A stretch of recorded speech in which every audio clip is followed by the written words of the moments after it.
Bonjour à tous. Alors on se retrouve aujourd'hui dans une nouvelle vidéo. Alors pour être honnête avec vous, c'est un peu compliqué cette semaine. Elle a été difficile d'un point de vue émotionnel. Donc il fallait que je me change un peu les idées. Donc je me suis dit allez, on va faire une vidéo et on va s'occuper cet après-midi. Parce que là je me laissais légèrement aller. Le problème il est, comme vous savez, j'ai perdu ma chienne Cana. J'avais fait une vidéo d'ailleurs cet été au mois d'août. Et jeudi, j'ai perdu ma deuxième chienne en fait, ma deuxième pépette. Donc voilà, elle est là, elle est avec nous, avec son ballon. Et je ferai comme mon autre chienne, je lui planterai des fleurs au printemps. Voilà, Maya nous a quittés ce jeudi. Elle avait le même âge, hein, elle avait 12 ans, elle venait de faire ses 12 ans. Elle était malade, mais elle, ses reins étaient foutus, donc le veto n'a rien pu faire. Je l'ai retrouvé, j'avais vu que ça allait pas parce que le chien me l'avait fait comprendre, le Sangha, mon mâle, parce que ça faisait 2 jours qu'il mangeait pas, il voulait pas quitter la niche avec elle, il voulait pas la laisser en fait, et j'ai compris qu'il avait senti quelque chose que moi je n'avais pas senti. Et donc pendant 2 jours il a pas mangé, et puis jeudi matin je l'ai retrouvée morte. Sangha était couché dessus et il l'a léché. Pour moi, j'ai pris ça comme le sens qu'il essayait de la réveiller, en fait, de la réchauffer pour la réveiller. Il était couché sur elle. Ça a été compliqué parce que il voulait pas la lâcher. Et là, j'ai ma crotte qui est en train de me monter sur les pieds. Je sais pas si les animaux ressentent en fait quand on n'est pas bien, mais c'est pareil, il me lâche pas, il me monte dessus. Enfin voilà quoi. Donc le pépère, il voulait pas la laisser partir. En fait, ça a été compliqué. Parce que quand j'ai voulu retirer la chienne, il essayait avec la gueule de l'attraper au niveau des pattes pour me la récupérer.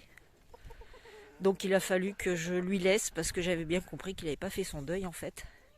Et donc je lui ai laissé la chienne, il a fallu que je lui laisse à peu près 2 heures, le temps que lui-même décide de s'éloigner. Et quand j'ai compris qu'il s'éloignait, j'ai compris que c'était bon pour lui, il avait compris ce qui se passait et qu'elle ne reviendrait pas. Donc j'ai réussi à le faire remanger hier. Donc je suis contente, il a repris son alimentation, mais comme il se nourrissait pas depuis 2 jours, donc il a pris froid. Donc il va aller au vétérinaire cette semaine, parce qu'il tousse énormément. Donc là on lui a mis un petit manteau, je vous mets une petite photo de là. Il y en a un qui m'a dit, oh, on dirait une cigale ton chien. Donc ça c'est mon Sangha, on lui a mis un petit manteau pour qu'il soit au chaud. Et puis voilà, et puis comme les choses, il suffit qu'il vous arrive une peine comme ça, dans la continuité, ça a suivi dès le lendemain. J'ai perdu ma chienne le jeudi. Et vendredi, j'ai perdu ma petite Caramel que vous connaissez, que vous voyez régulièrement en vidéo. C'était ma petite Froment. Je vous mets une petite photo là. Vous l'avez vue parce que ça a été ma toute première Pékin qui m'a fait découvrir la race et qui m'a fait devenir éleveuse. Voilà, ce Caramel, c'était la même que celle-ci. Ça a été ma première vraiment Pékin où j'ai complètement, littéralement craqué après cette race et qui était une poule juste formidable. Elle a eu des petits cette année, enfin c'est pas elle qui a eu des petits, c'est elle avait couvé des œufs qui n'étaient pas à elle, dont elle avait couvé mon petit Gabin. Elle s'en est occupée. Elle s'est occupée aussi d'un autre coco gris perle que j'avais qui est parti, qu'on a vendu, enfin que j'ai donné à une... Voilà. Elle avait couvé Gabin. Et puis tout de suite après qu'elle ait arrêté de s'occuper de ses petits, ma foi, elle a eu sa mue. Donc je l'avais rentrée à la maison parce que voilà, c'était ma pépette et je voulais pas qu'elle prenne froid, le temps qu'elle se remette de la mue. Et je l'ai sortie il y a une semaine de la maison en fait. Elle s'était bien remplumée. Elle avait l'air d'aller bien. Et puis voilà, d'un coup, comme ça, j'ai pas compris. Je l'ai récupérée dans le poulailler, elle avait l'air faible le matin. Je l'ai mise au chaud à la maison, j'y ai donné un bain chaud.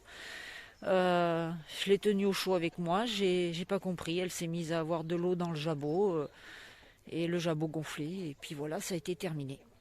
Elle est partie très très vite. Donc voilà, c'était la petite parenthèse assez longue, mais voilà, ce sont des choses qui arrivent. Donc moi je suis extrêmement proche des animaux et ce qui fait que ça me met dans des états pas possible à chaque fois, parce que je les considère tous, hein. Toutes mes poules, toutes mes volailles, tous mes animaux, je les considère tous au même statut, quoi. Pour moi, il n'y a pas de différence. Je les aime tous autant les uns que les autres. Mais voilà. Donc la bonne nouvelle aussi, c'est qu'on a le petit coq fauve qui est parti. Il est parti sur Montpellier, vers Adélaïde. Et une super famille, encore une fois, je suis heureuse parce que j'arrive toujours à placer mes coqs dans des bonnes familles. Et donc voilà, donc je vous mets la petite photo du pépère qui est là. Et alors, pour clouer le sujet, voilà, donc cet après-midi, c'est le réaménagement encore du poulailler, mais cette fois des Brahmas. Donc vous voyez toute la partie, ça c'est le dos du poulailler. On avait mis une plaque en gomme, enfin c'est du caoutchouc mais souple, vous voyez, pour protéger du froid. Et donc comme nos petites Brahmas vont d'ici peu intégrer, elles vont passer d'abord par quelques jours par le clapier, histoire de les adapter un petit peu au froid parce qu'elles vont passer de l'intérieur à l'extérieur. Donc elles seront dans le clapier et ensuite elles vont intégrer le parc des Brahmas. Et donc on va à cet endroit-là découper, fabriquer un pondoir extérieur. Il s'ouvrira pas par le dessus parce que comme vous voyez il y a le toit, donc on ne pourra pas. Donc il s'ouvrira par façade. Donc voilà, je vous mettrai les photos au fur et à mesure parce que je ne vais pas faire une vidéo où je vous mettrai des petits bouts de vidéo, on verra bien. Donc on se retrouve pour la suite. Bon, voilà la petite évolution du pondoir. Donc pas encore tout à fait fini. Donc vous voyez, on a percé en fait, mon mari a percé le dos du poulailler pour pouvoir faire deux petites fenêtres. On a fixé le pondoir comme ça. Voilà. Ici, donc il est à taille de Brahma. Hein. Donc et là, il manque plus qu'à faire une séparation au milieu, par ici, mettre une autre petite planche là. Et puis la porte qui est là. Et puis fixer, on a mis les charnières déjà, comme vous voyez. Et puis après, on va remettre par-dessus en fait de la gomme. C'est une espèce de gomme caoutchouc souple. Donc voilà. Je vous ferai voir la suite ou le finish. A tout de suite. Bon, comme vous pouvez le voir, je ne suis pas dans le même poulailler. Je ne suis pas chez les Brahmas, je suis chez les Bleus. Et donc, dans la continuité, mon mari a décidé de faire un pondoir ici aussi, chez les Bleus, parce que actuellement le pondoir, il est dedans, il est comme ça. Je ne sais pas si vous voyez bien. Voilà. Donc, pour un gain de place, parce que je compte accueillir pas mal de jeunes cette année, faire de la sélection et essayer de garder quelques poules pour moi, parce que j'en ai que 3. Et donc, on va rajouter un pondoir ici, sur le bas. Comme vous pouvez le voir, il est fait, il est là.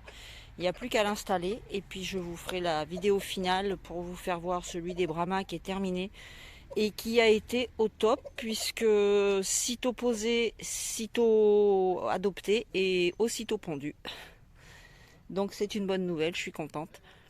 Voilà, à tout de suite pour la suite. Bon, allez, c'est parti, vidéo, suite et fin. Voilà le poulailler, le pondoir, enfin terminé. Donc les louloutes vont partir.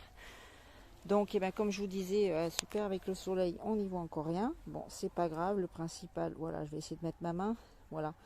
Donc je ne l'ai pas fermé, vous voyez, les poignées sont là en fait parce que je l'ai verni et que voilà, je voulais éviter.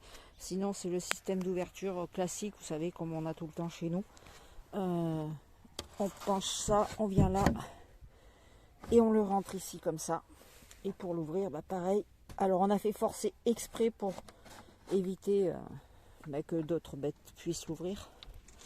Donc voilà, le pondoir est là. Donc ça va être top, ça va être plus pratique pour moi pour aller chercher les œufs. Donc j'ai déjà fait ma petite récolte, donc ça veut dire que ça fonctionne super bien.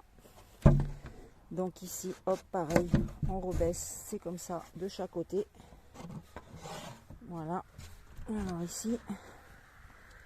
Donc le truc tranquille, on a mis cette espèce de truc que je vous avais dit, là, vous savez, c'est une espèce de matière un peu caoutchouc. Donc voilà, c'est pour l'eau et en même temps ça sert d'isolant. Donc pour le moment il est posé comme ça, mais bon par la suite il va être découpé, mis plus correctement. Voilà pour celui des Brahmas. Et là nous allons passer au finish du petit des bleus. Donc voilà d'aspect extérieur ce que ça donne. Donc là je vais rentrer vous faire voir, c'est pareil, je viens juste de le peindre, donc enfin de le vernir. Donc il n'est pas encore sec. Donc il est là.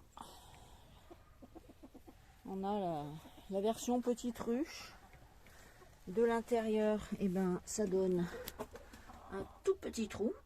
Bon, on a encore la pépette qui est là à gratter. Ça donne juste un petit trou pour qu'elles puissent se diriger, se sentir bien dans leur petit pondoir. Voilà. Demain, je ferai les parcs pour nettoyer un peu parce que j'ai été chercher du foin tout à l'heure.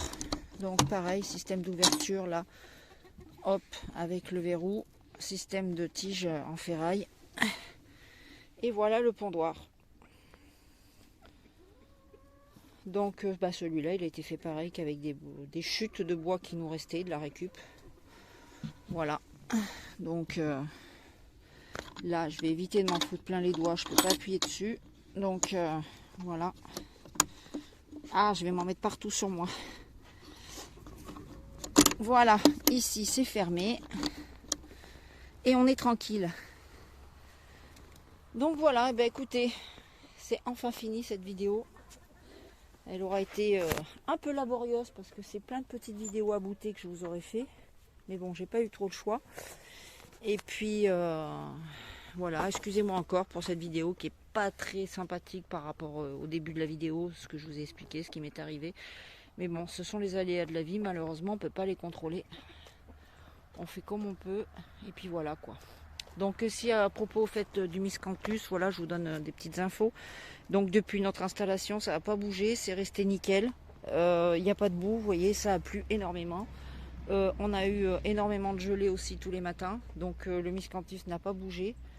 Ça permet de garder le poulailler au sec. Quand vous voyez là comment c'est fait ici, et que vous voyez là, en fait, je sais pas, on voit pas bien, on dirait que ça paraît sec, mais c'est que de la boue, quoi.